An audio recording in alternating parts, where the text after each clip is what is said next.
Whenever I predict a red week, my view counts go down. If I predict green, view counts go up. So next week will be less views. Because I can already tell you that I will say, in my opinion, next week, week 18, will be red. You are listening to the StockInvest.us podcast, Trading Tips with Jim, as we head into week 18. Tick-tock goes the market clock. Bulls run wild, bears don't talk. Up or down, it's a coin flip game. Buy low, sell high, don't lose your grip. Stay sharp, stay fast on this trading trip. It's Trading Tips with Jim. Win or learn, never gim. Stack your knowledge to the brim. Tune in now, let's begin. It's Trading Tips with Jim. In last week's podcast, I said I believe that it will be a red week ahead of us and gave the reasons why. Nasdaq is getting very high and it will all be a natural correction.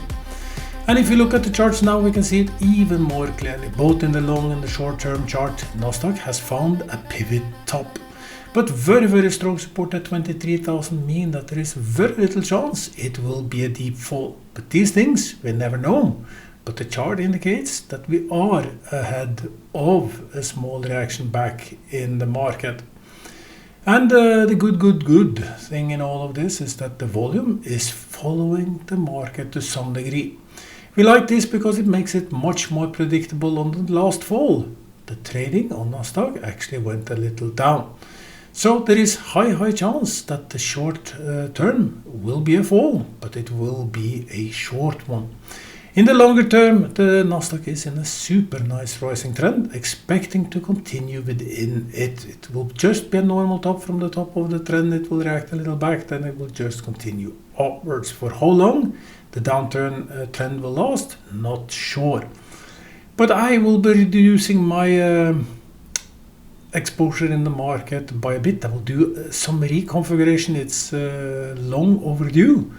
Last time I did strong reconfigurations was maybe more than 2 years ago when I restructured a lot into oil freights, gas freights, and in general restructured my portfolio for what I believed to be the new one. The current restructuring which I'm doing is I'm getting back into all of these strong big companies that has been beaten, like Chipotle, like Starbucks, Coca-Cola, Nike, etc. Big companies that in my opinion offers very good value at current levels.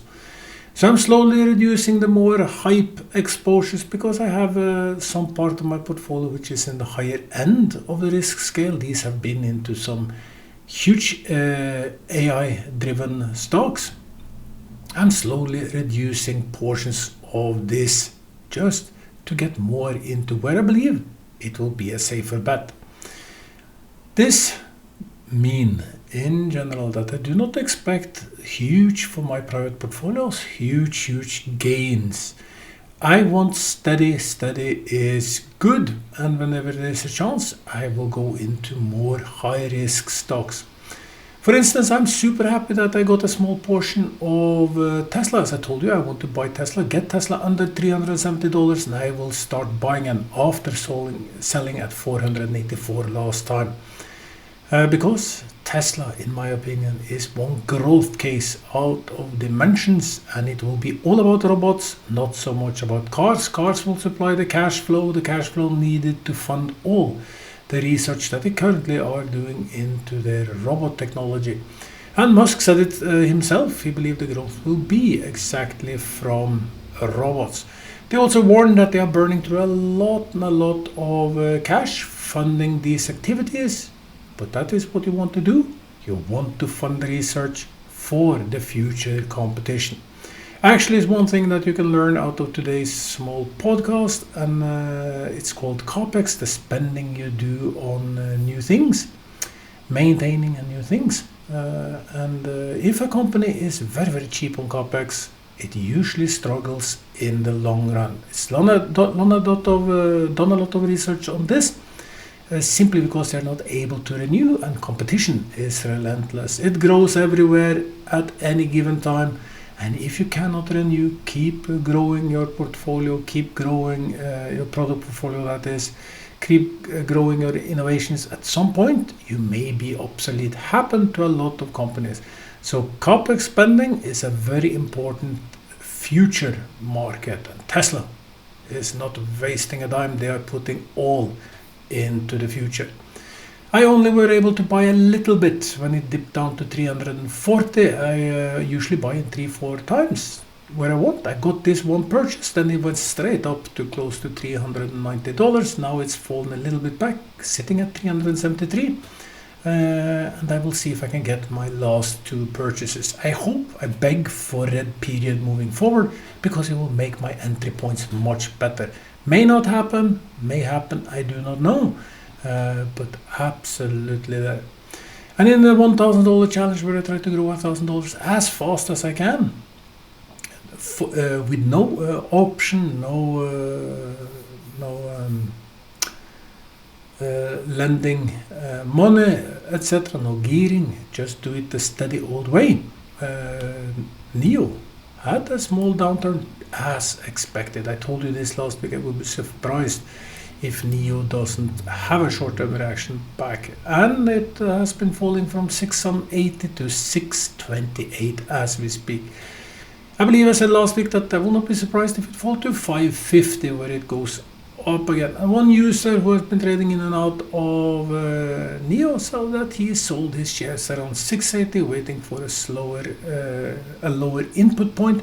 No good for you. I do some of the same privately, but in this portfolio I'm not able, because I have to tell you up front what I will do, how I'll do it, when I will do it. And now NIO is at 628. Will not be surprised if it will go back up to 680 just in the beginning of next week.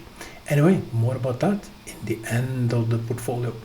Right now I will guide you through some of the main events and for the week ahead of us, and look at the buy and the sell signals, which usually tell us the good story about what will happen next.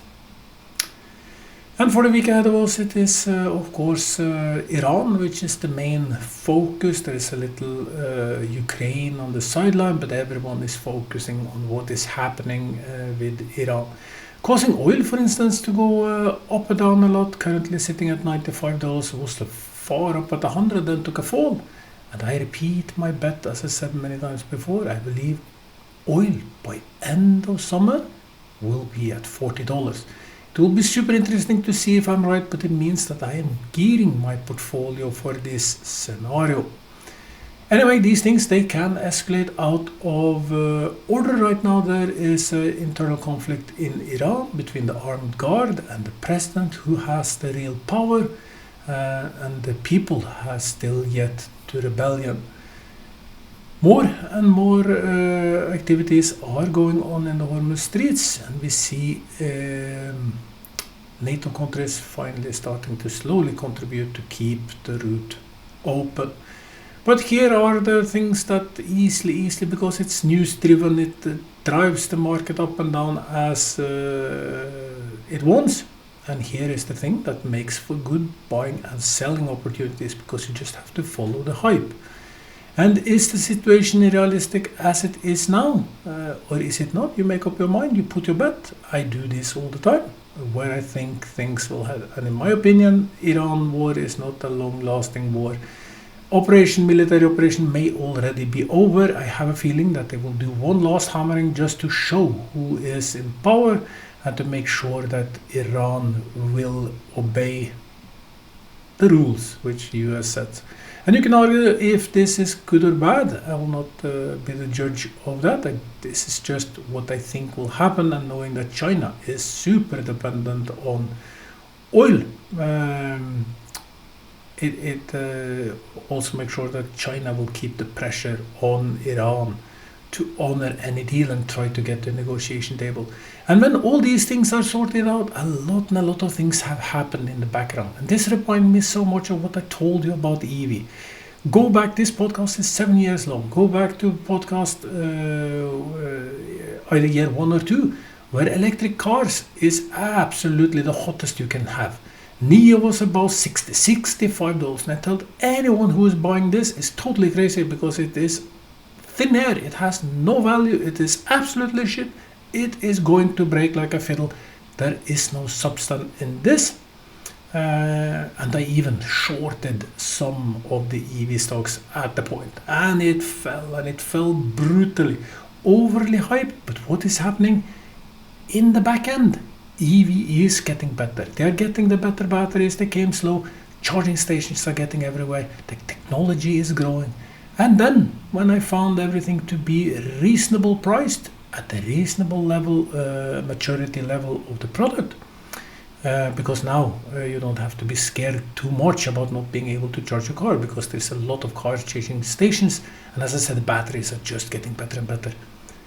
Because I never believed that EV was not to be the future. I believed, and I said it back then, and I keep repeating it, EV is the car future.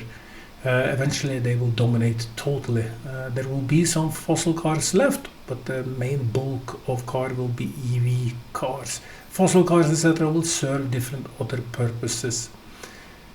Meaning that, I positioned myself into EV, and EV been growing, and I think it will just continue. This analog brings me to the oil thing. So what is happening now? So Hormuz is more or less closed, hard to pass by.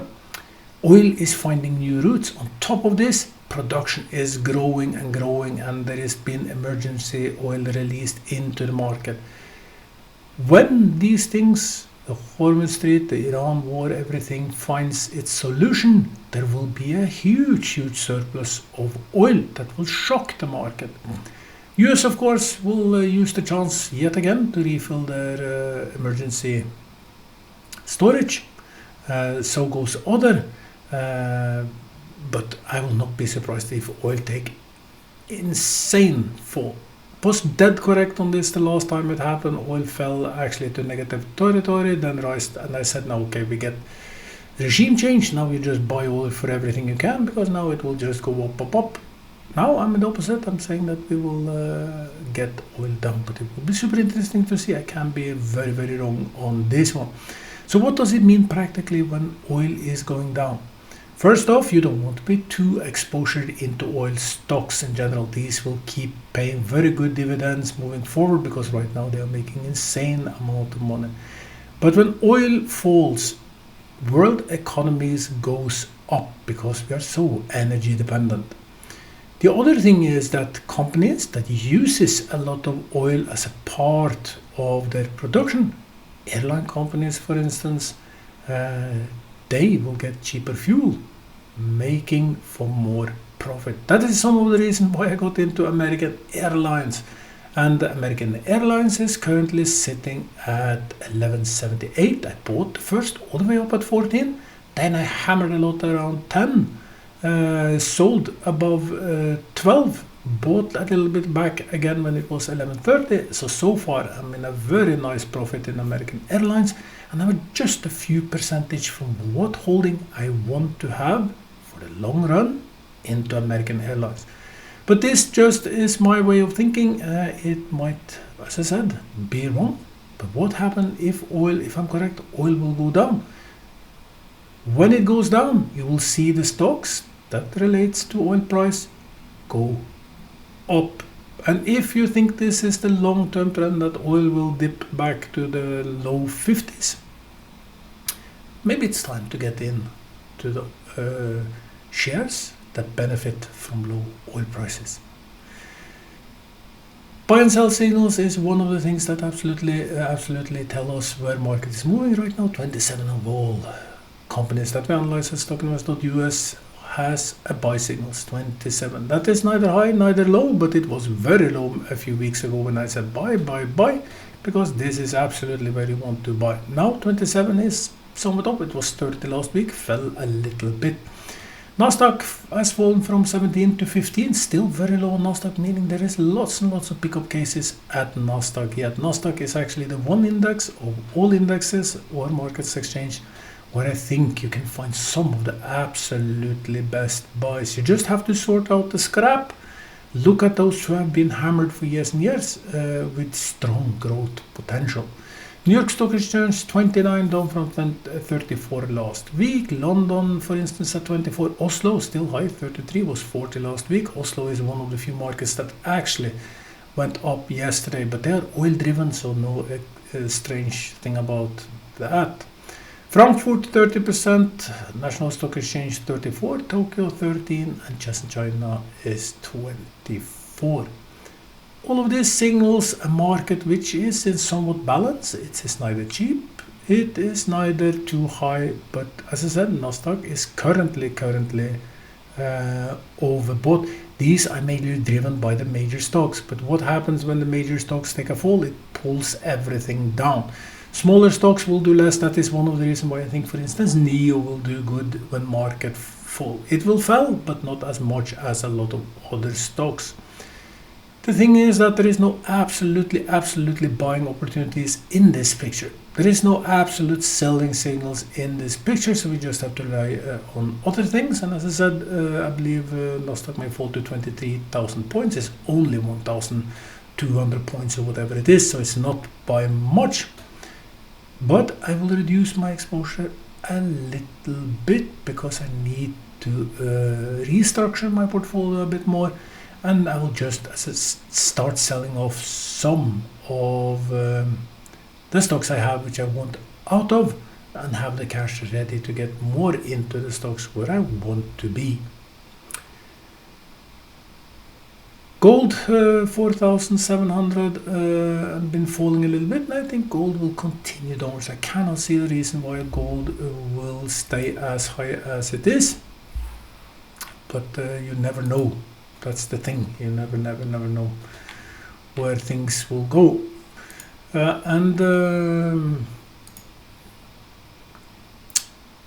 Oil, as I said, 95 currently sitting at the upper end, and it is all this. Very nice place. If you're trading oil, is oil options, of course. Try to get the right bet. You will make a lot of swings because oil will swing a lot moving forward. Bitcoin $78,000. The resistance is 80,000. If Bitcoin managed to break over 80,000 points, it should move much faster. Michael Saylor acquired insane amount of Bitcoins at 74,000 plus, and he's been buying lately in belief of Bitcoin going up. And another big whale said that they believe Bitcoin will be at 1.5 million per Bitcoin by 2030. Sounds a little optimistic to me, but you never know. Personally, have a lot in Bitcoin because I believe it is a good place to be. And I believe 78 is a very cheap entrance point in my opinion. Anyway, 80,000 is the breakout level, and if it breaks up there, you can easily move very fast to the many 90s, 95% plus. On the other side, if it starts to fall under 70, it can easily fall to 50. There is no risk-free meal for sure. Gold, if it falls under 4,600, because it's been testing this level, it should also fall much faster. Silver 74, almost $75 at the point, and it will also fall in my opinion. 10-year treasury yield is 4.31. This is one indicator that very well show where the market will go. If it goes up, market usually go down, and if it go down, market usually go up. And it was much higher. Been going down, been a little lower than this. Stay stubborn, waiting for more economic data. What else is on the menu? Well, we had the buy and the sell signals. As I say, they show market that is neither high, neither low. Currently, so far this week, all the three indexes, Nasdaq, Dow Jones, S&P 500, is in slight minus, but not by much. Nasdaq, for instance, only 0.12%, and S&P 500 0.25%, so it's almost nothing. Market's been stubbornly good, but the upturn is too strong. I don't think we should waste any more time. Maybe get straight to the $1,000 challenge, because there is no, in this scenario, there is no stocks that I really can recommend or highlight as very good. I believe most of the best buys finds is found at Nasdaq, in my opinion, and you just have to sort through these stocks. Maybe look a little about stocks being low on PE, that is price earning, how much money they make compared to the stock price. It's a good indicator, and there is different levels for different sectors, different indexes, etc. No, it is a natural thing. And if you know absolutely nothing about this, then just make a 40, for instance, is anything below 40 has some opportunities, above 40 is always risky. Just means that if the PE is above 40, everyone is expecting huge growth in the stock. If it's below 40, then it is priced for, you buy the company and you will have your money back in 40 years. For food, for instance, this usually is as low as 16, 17. Industry is usually 16, 17, while tech stocks can be much higher. Tesla, for instance, have been over 2,000 in PE, but currently getting lower and lower on PE because they make more and more money. So everyone betting that Tesla many years ago, when PE ratio was 2,300, I think was the highest I saw, have been somewhat correct. Tesla has been increasing their revenues, stock price not as much, but this is an indicator. And if you want to find stocks which has huge potential, low PE might be a good thing. It's called fundamental trading, more or less. We can very quickly, of course, go through a few markets, and Nasdaq, take Nasdaq first.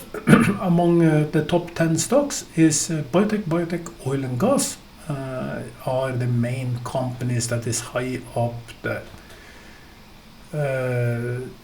For the sell side, actually we are saying that marine shipping and a few others are on the sell side. New York Stock Exchange application software is high up, telecom is high up, etc. Consumer is getting high up. Of course, banks, like always, very high up. Banks making money. If it's downturn, upturn, doesn't matter. They keep making money. Interesting enough, on the sell candidates, oil start to show up as what our system finds to be the selling things. In Oslo, insurance is high up on the buying list. Usually they do very good, and insurance is just like banking. You just take more and more from your customers. It's usually how they do it. And if you're on Norwegian Frontline, is one of the top stocks together with Equinor that we recommend as of right now, together with Aker BP. So still we believe that oil will be for maybe the next few weeks high, and there is money to be made in them. And if you are on the selling street, then Kahoot and Nell are stocks that we think may be struggling. Same with Norwegian Air, but this is usually the case. Oil is high, fuel prices high, profit margins is squeezed, and Norwegian been hammered. I don't know how many times been hammered. London Stock Exchange, pharma and banking, of course, high up there. In Bombay, it is IT services are very high up. A lot of the companies that we analyze is IT services, Infosys being one of them. Last one out is Shanghai. If you are in Shanghai, what we see in Shanghai is that industries and retail is among the top that we recommend. On the selling side is real estate, for instance, is absolutely one of the top selling candidates. So we believe in retail, but not so much in retail, in estate. And banks is actually also high up on the sell list. In the $1,000 challenge, we have NEO, and NEO is currently sitting at $6.28. We bought it at $5.10. Personally, I bought it much cheaper than that. Currently, that makes for the $1,000 challenge to sit at $4,421.48. And I have a slight feeling, like last week I said, I will absolutely believe that NEO will fall a little back during the week, and so it has. And I said that I will not be surprised if it goes to 550. I cannot see it go down to 450, etc. I don't believe in it because NEO stands out as a very good buying case on fundamental data, as I just mentioned, PE ratio, etc. Make that the first profitable quarter, and there is a lot of nice things. I have this feeling that NEO actually will stop somewhere around these levels. Could be that it goes down to 610, I don't know, but then push up. The only thing that really can rip this apart if we get into some absolutely scary market, doesn't matter what happens. Now let's say that 2 oil tankers in Hormuz Strait hits mines and sink. Market will simply just crash, but of course then I will just be buying. You might be selling, but I will be buying because I will use any opportunity of extraordinary falls to buy. I want more in the long run. I will increase my exposure more. Right now as a selling, I want to sell a little to reconfigure, but if we get into some of these insane dips that has no root in reality, I will use the chance to buy. I bought on the last dips. How much did that make me? 20%?